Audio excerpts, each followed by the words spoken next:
हूं वरुण मिश्रा। आप देख रहे हैं इंडिया 10 टीवी न्यूज, जिसके माध्यम से हम दिखाते हैं हर घटनाक्रम को। आइए देखते हैं क्या रही आज शहर में विशेष। भिवंडी निजामपुर शहर महानगर पालिका प्रभाग समिति क्रमांक 5 के सहायक आयुक्त बालाराम जाधव जी अपने कार्यकाल में सफाई कर्मचारी से काम शुरू करके सहायक आयुक्त तक का सफ़र बड़े ही अच्छे ढंग से तय किया और सबके चहेते बनकर अपना काम पूरी निष्ठा व ईमानदारी से निभाए। आज सेवानिवृत्ति के अवसर पर प्रभाग समिति क्रमांक 3 के सहायक आयुक्त सुरेंद्र भोईर साहब प्रभाग समिति क्रमांक 3 में ही विदाई समारोह का कार्यक्रम रखा, जहां पर बालाराम जाधव के चाहने वाले उन्हें पुष्पगुच्छ देकर स्वागत किया। इस अवसर पर बालाराम जाधव जी ने सबका आभार व्यक्त किया। माननीय सहायक आयुक्त सुरेंद्र भोईर साहेब, माननीय जितेंद्र हेडाऊ कार्यालय अधीक्षक व इतर अधिकारी कर्मचारी, त्या सगळ्यांची नाव घेऊ शकत नाही मी, वेळ पण भरपूर झालेला आहे। या प्रभाग समिती 3 मध्ये मी सुद्धा या ठिकाणी सहायक आयुक्त या पदावर कार्यरत असताना मी काम करत असताना कोणालाही नाहक त्रास दिलेला नाहीये।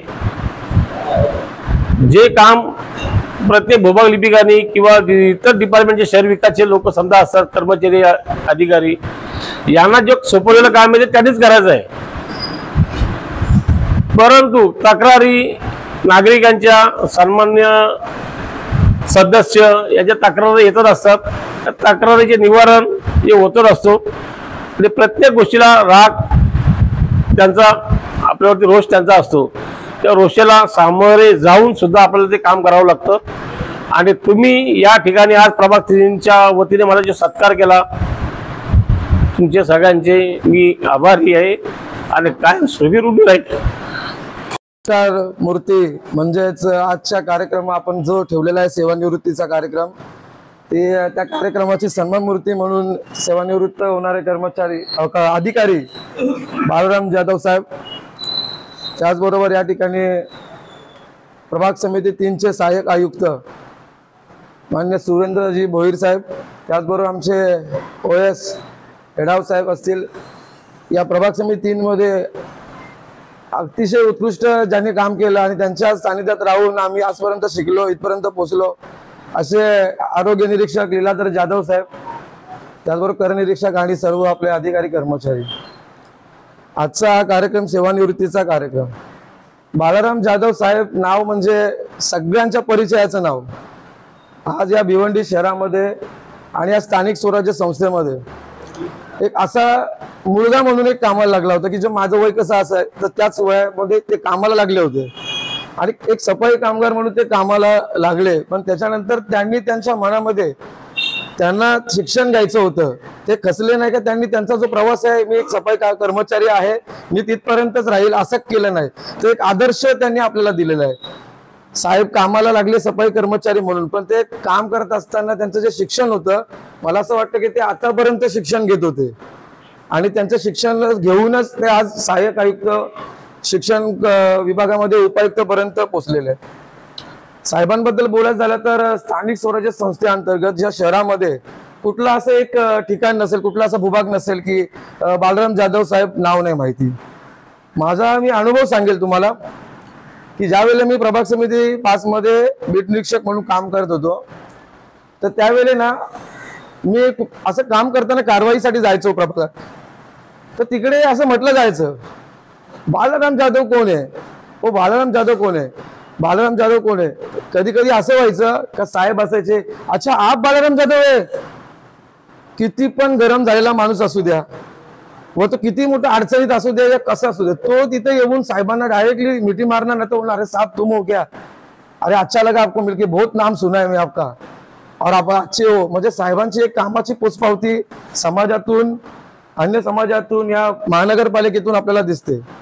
आज जर आपण कर्मचाऱ्यांबाबतीत आपल्या बाबतीत जर बोलायचं झालं तर आज भिवंडी महानगरपालिकेत गेले अनेक वर्षापासून म्हणजे 30 वर्षापासून भरती नाहीये। जे पण लोक आहेत काम करतात, आज PTKS मध्ये कोणाचं निधन झालं त्याच्यानंतर त्यांची मुलं लागतात, नाहीतर एकच वारसा चालू आहे सफाई कर्मचाऱ्यांचा। आता ते सफाई कर्मचाऱ्यांच्या बाबतीत झालं तर साहेब आस्थापनामध्ये सहाय्यक आयुक्त असताना असे कितीतरी आपले अशिक्षित कर्मचारी असायचे की त्यांचे सेवा पुस्तका भरल्या जात नव्हत्या, त्यांना आपली जी सॅलरी स्लिप वगैरे आहे ती पण त्यावेळेस कोण देत नव्हते.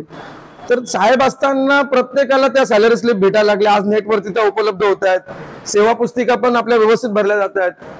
राहिला गोष्ट पदोन्नतीचा, आता तुमच्यासारखे माझ्यासारखे लोक आज आपण इथे काम करतोय. काम करत असताना आपण त्याच्या जी ओरिजिनल पोस्टिंग आहे त्या शिक्षणाच्या माध्यमातून आपण त्याच्यामध्ये पुढे जाऊ शकतो. तर त्यासाठी बाळाराम जाधव साहेबांनी रोस्टर सारखं, बिंदू नेमावली सारखं या गोष्टींमध्ये पहिला सहभाग घेऊन त्यांनी ते मंजूर करून घेतलंय.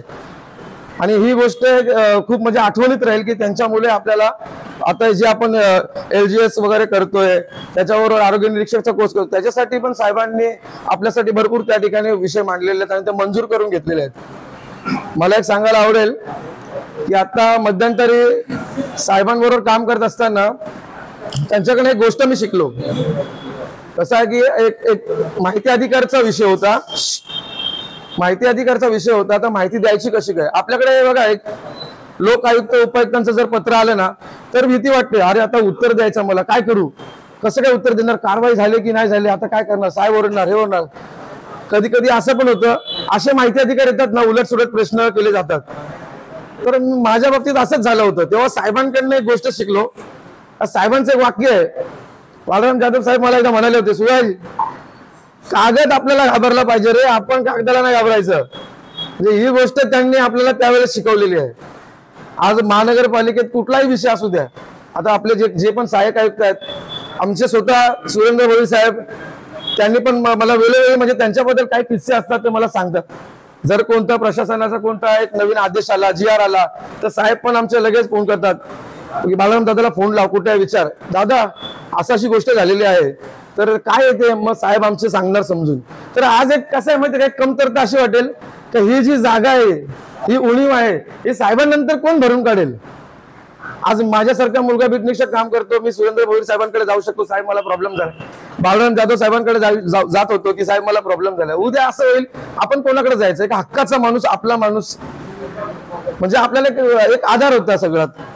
आणि त्यांच्याकडे घेण्यासाठी भरपूर काही आहे साहेबांनी भरपूर सगळ्यांसाठीच चांगलं केलेलं आहे, सगळ्यांसाठीच विचार केलाय.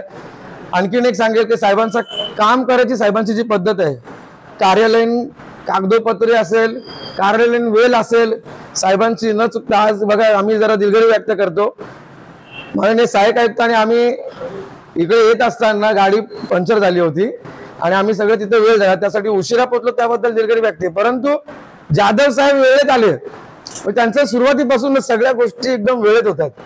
तर आज त्यांचा सेवानिवृत्तीचा कार्यक्रम आहे.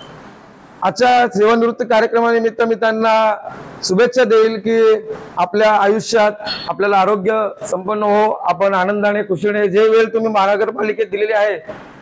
एक दिवस असा होता, कोणाच्या मैदानाला पण नाही जायचं, साहेबांनीच मला सांगितलं होतं, कोणतरी जवळचा नातेवाईक गेला होता, सूरज काय करणार, मी जेव्हापासून हे पद स्वीकारले ना रे, माझी कितीतरी नाती होती आहेत ना, अशी लांब गेलीत रे, नाही कोणाच्या मैताला जाऊ शकत, नाही कुठे कुठे लांब जाऊ शकत आपण. पण साहेबांनी त्याच्यामधून पण काही गोष्टी आहेत तिथे सांभाळून ठेवल्यात. मी त्यांना एवढ्या शुभेच्छा देईल की आता तुम्ही जे उर्वरित आयुष्य आहे ते आपल्या कुटुंबासाठी घालवावं, आपल्या परिवारासाठी द्यावं. आणि आम्हाला ज्या ज्या वेळी अडचण निर्माण होईल कार्यालय कामामध्ये, तेव्हा आम्हाला मार्गदर्शन करावे, जसे करता तुम्ही.